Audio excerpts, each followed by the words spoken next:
cruise to Condor 1. I've got that intel you requested on Louis Serra. It seems he used to be a researcher for Umbrella. Umbrella? I should have left him in that bag to rot. I'm sending you the details. Take a look, but Baby Eagle is your priority. Copy that. Making my way to the church. Condor 1, out. What's up, you guys? This is One Classic Gamer here. Welcome you to RE4 Remake, Chapter 3, Professional S+, with commentary. Now, I'm getting this stuff here at the beginning of Chapter 3. This is stuff that we could have gotten at the end of Chapter 2, technically. At the time of me recording the game, I didn't know if the chainsaw guy at the end of Chapter 2 was going to get aggroed if I was, like, smashing these crates down here, but it turns out he doesn't. So, when I say don't follow everything I do in this run, this is an example here. I wasted about 30-40 seconds at the beginning of Chapter 3 here when I didn't need to, but we're still at 32 minutes game time, so we're chilling at this point in time. Yeah, just don't do that. You too, huh?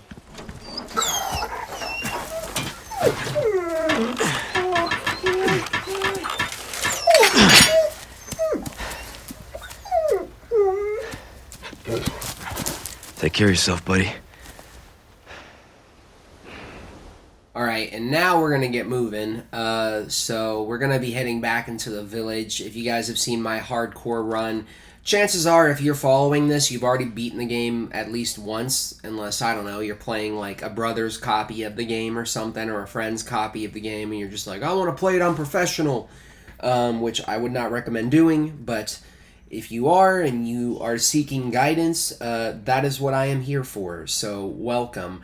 Yeah, this part is really not that bad at all. The beginning of Chapter 3 is, like, really, really tame compared to, what the stuff we're going to have to go through later on. Overall, I still don't think Chapter 3 is really that hard. I had a less than stellar performance in this chapter for sure. You guys are going to see me goof up a lot later on in the combat sections, and the boss at the end, like the fish boss, I pretty much almost died at the fish boss, but I just barely made it. So we're almost at our first save, by the way. As soon as that tower collapses, knife that lock and come in here. Sometimes when you shoot the dynamite, this chick ends up like somehow getting caught in the blast and dies. Maybe like she's standing a little too close to the door and like the wave of the explosion like hits her. Like I've had it happen to me at least like 4 or 5 times.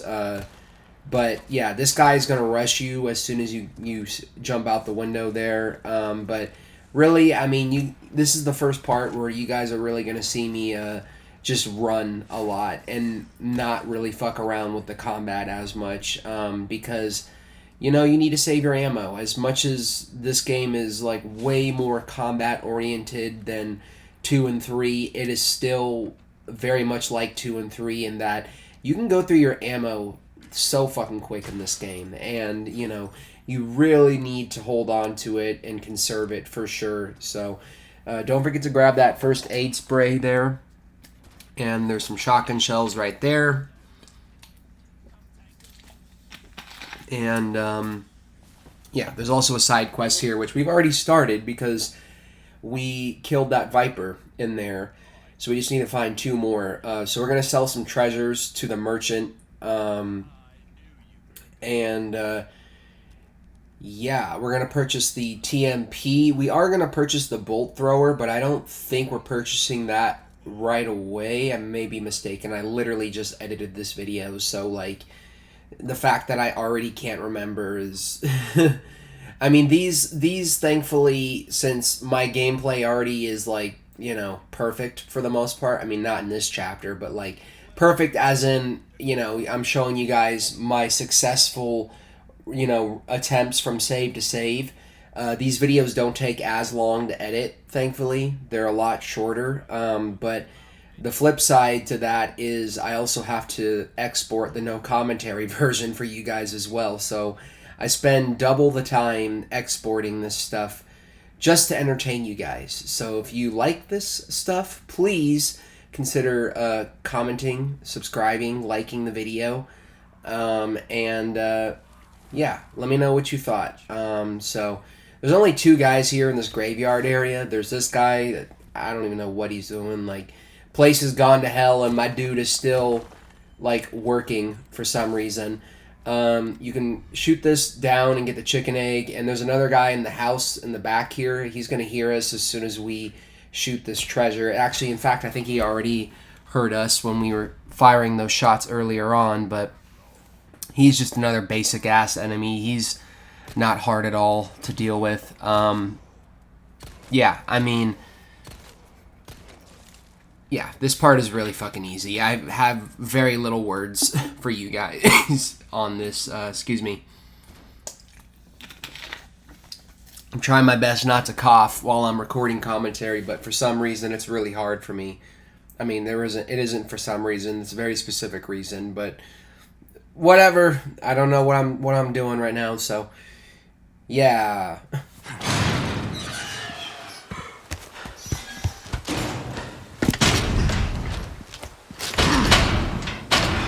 Damn it.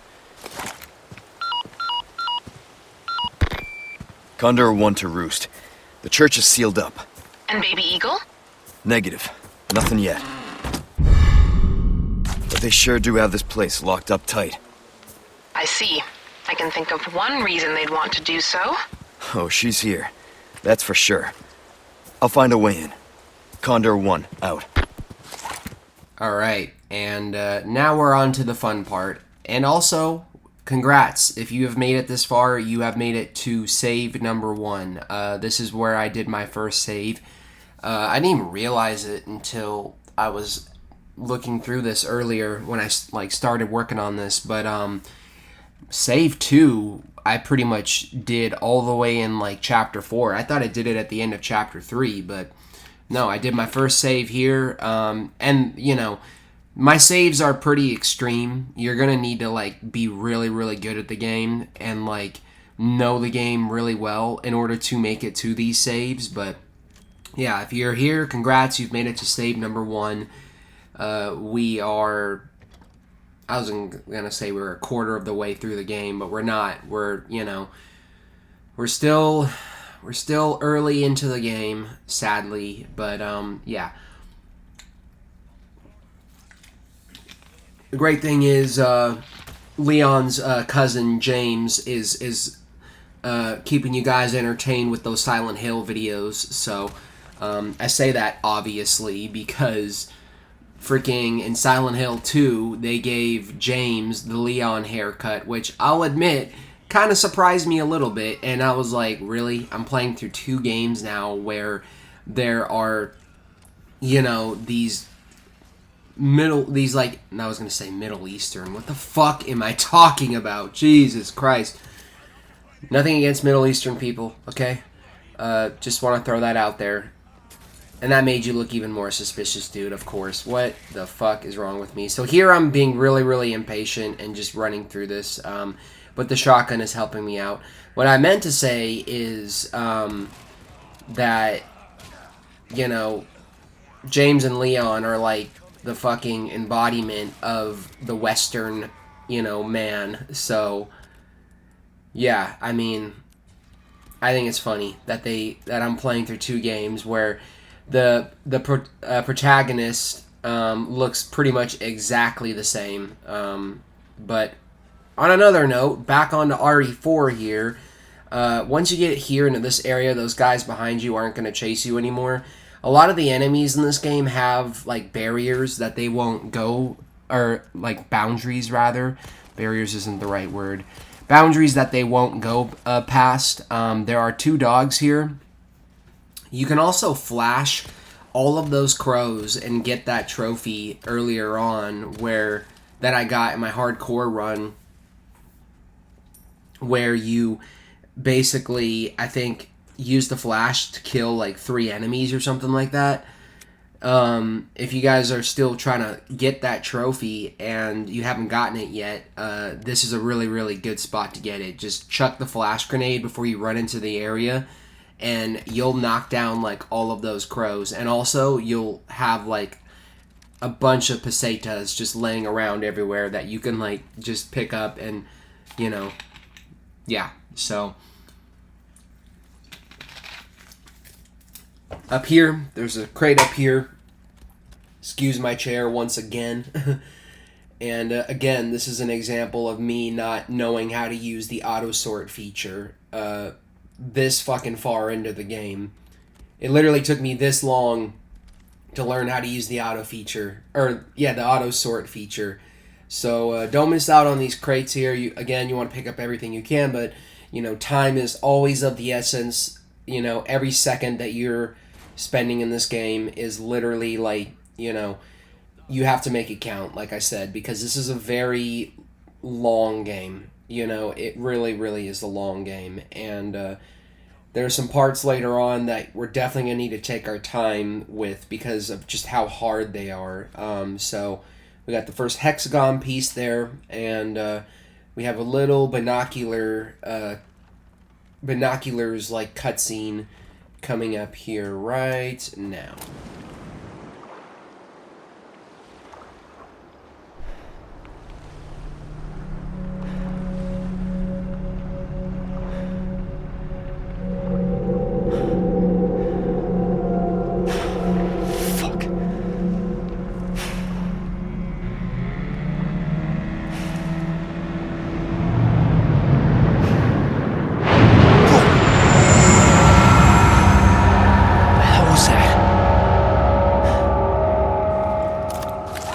And now we got the fish farm coming up. Depending on who you're asking, some people actually find this part to be pretty tricky, but me, in my opinion, I don't think it's that bad just because I've done it so many times. In fact, when I came back to do my, re-record my hardcore run for the game and, re-record chapters 15 and 16, I literally had to play through the whole game again, and I didn't even die until chapter 5. I made it all the way to the cabin section in chapter 5, and that was when I finally started dying. But still, I don't find this particular part to be that tough. Again, this part coming up is the first real example of do as I say but not as I do. Basically, I decided to clear most of the enemies out here, and I spent a lot of time just fighting people. And you don't necessarily need to do that. You can actually run through a lot of this. The shotgun is really, really helpful, like I said, in keeping guys off of you. And as long as you stick to a certain path in this game and you shoot them before they even can hit you, then you're golden. But here I decided to just pick some of them off here and wait. And maybe it was helpful a little bit because by doing this, by attracting them over here, you're doing exactly that. You're attracting them in this certain direction so that when the boards collapse, here's an example of me sucking all of these shots that I fucking missed, dude. I'm still haunted by it, man. Seriously. I don't even know what I'm saying, dude. So yeah, I mean, you're kind of luring them over here a little bit, and by doing that, you are kind of clearing the way somewhat, so you don't have to worry about as many enemies when you drop down, or rather, when the game drops you down.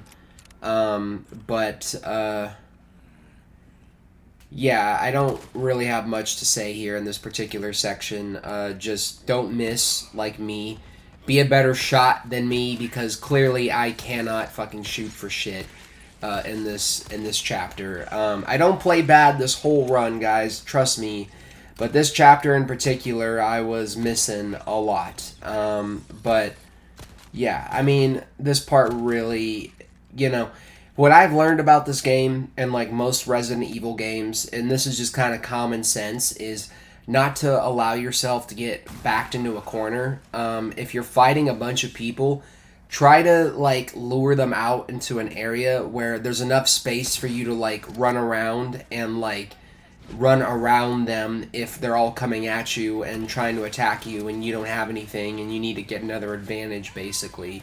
Here I come around the corner, I blast that chick, and I shoot this treasure here. I guess a bit of a tip if you guys are new to professional. The enemies are a lot more bullet spongy in this mode, so they take a lot more hits to kill.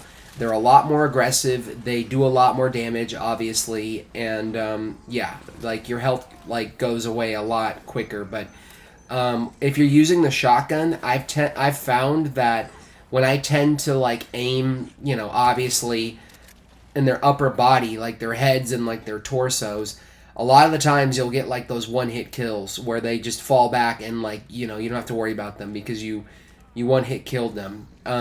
Because yeah, I don't know if it's the hit detection. Yeah, I would say the hit detection is really bad in this game a lot of the time. Like, you'll straight up like be shooting the target dead on, and the game will be like, no, you missed, you suck. But yeah, I mean, this is an area that I like to lure all the enemies to because it's kind of more of an open area, and you can run by them and run back and forth and do the whole like back and forth thing if you need to. This guy's pretty much almost dead. I'm gonna use the flash and kill him now. But I guess the reason why I like to clear all the enemies out here is because we're going to be going into that building in a sec to get the boat fuel. And it's not fun to be trapped in an area like that when there's like 10 of them coming after you at once, obviously. Another method you can use here, I'm not the greatest at it, but when they're running at you, if you shoot them in the leg there, they'll fall forward on like and straight up just face plant, and you can knife pretty much any enemy. You can even knife the enemies that mutate if you're quick enough. I think I messed one of those up pretty soon in a couple minutes. There's a QTE where I had to like stab someone while they were on the floor, like about to get up, and I was pressing the button, but the game didn't register it or something, and Leon was just flailing his knife around. So you do have to be close to them, obviously. Again, do as I say, not as I do. That should be like the fucking title of this video, but no, not really. I am being dramatic as always. It's 1 in the morning. I'm recording this in the middle of the night like I always do. This is what happened here. I was literally pressing the button there, but you gotta only press it when the prompt is there. But thankfully I had just enough ammo on the submachine gun to take her out. And yeah, when you've cleared most of them out, you can come in here and get the fuel, which is gonna help us end this chapter. So now we just gotta do the whole trip back, which in my opinion is nowhere near as bad. You know, at this point there are still enemies running around, but you don't really have to worry about as many of them. What you have to watch out for now are like the guys that are like fucking with the crossbows that are shooting at you. But you, like I said, I wouldn't even recommend taking too much time killing the enemies here because, again, I can't stress this enough. You are going to hear me bring it up in every single part, but this is a S+ run, and we need to beat the game in 5.5 hours. So every single second counts. And I will admit, looking back, that I do feel like I've maybe possibly spent a little bit too much time here in this area, but it doesn't matter. We're done. So just run by these guys. If you're lucky, you won't get hit like me. Sometimes you will get hit. If you do get hit, don't get mad. It's not your fault. It's just the game, you know, throwing bad RNG at you, but that's what RE4 it like pretty much is. It's nothing but like random ass RNG. You can go up to the merchant and use the key to unlock the drawer in that little area where you jump down, but we're not going to do that. We're going to do that in chapter 4. So instead, we're going to jump down and we're just going to head straight for the boat to end off this chapter and start the whole fish boss. So yeah, very, very close to the end of chapter 3. Just one more tricky part left coming up.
it's time to kill the giant ass fish again for a second time. If you've seen my hardcore run of this, you pretty much know what the dealio with this particular boss is. I got really, really close with this boss. I mean, it freaking had me to the point of, like, almost death. Like, literally one hit from death for, like, most of the fight, as you're about to see. Very important, as you're fighting the fish, to also move around the left stick and make sure that you're avoiding those obstacles and getting out of the way of the thing when it jumps at you. But overall, I mean, again, like, if this is your first time playing the game on professional, this could give you a little bit of trouble. I think the fish does do a little bit more damage on professional. I mean, it would make sense if he did. I think on hardcore, you can take, like, at least 2 or 3 more hits before you're at the point of, you know, almost, you know, like, dead. Like, one hit from death, but still, it's not a hard fight. One thing I did learn, though, when it jumps like this, you can usually get, like, 2 harpoon shots in. One, as soon as the game gives you control, you throw the harpoon at him, and it hits him on the side, and then as the boat is turning around, if you're quick enough, you can always land another hit. I don't know how many times you need to get this guy with the harpoon. I'm guessing it's about like 30 or something like that, because, I mean, it takes a long time. But, yeah, I think this thing does die after you hit it a certain amount of times, obviously. So he got me there, and I'm also about to run right into this freaking tree stump. Which, yeah, as you can see, I kind of fucked myself at the beginning here, but I made it through, thankfully. So, not really a hard fight at all to fight. Did I really just say that? Not a hard fight to fight? Gosh. Not a hard fight to do. When he starts jumping around a lot more, that means that he's getting close to dying, and it's like, the game is like, oh, you think you're going to beat the boss? Well, no, we're going to make this shit so much harder for you to hit. There's actually a challenge for getting through this fight and not missing a single shot with the harpoon.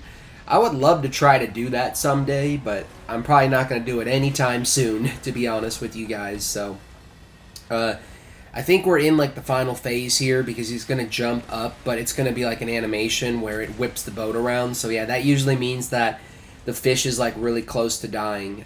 So when it starts jumping up out of the water like that, you can always hit it if you line the shot up quick enough. I don't know, I always enjoy doing that for some reason, hitting it while it jumps up through, like, from the water. It's so much fun. So for the most part, we're pretty much, oh my god, my chair is ridiculous. We're pretty much done with this video, so I'm gonna you know, kind of tone down the commentary a little bit here, like conclude the commentary. If you guys enjoyed this, please comment, like, subscribe, share it with your friends, and yeah, he's almost dead. So next time on RE4 Remake, we will be doing Chapter 4, which is a lot more chill, in my opinion. There's only a few tricky parts in it, but for the most part, a lot more chill. So yeah, laters!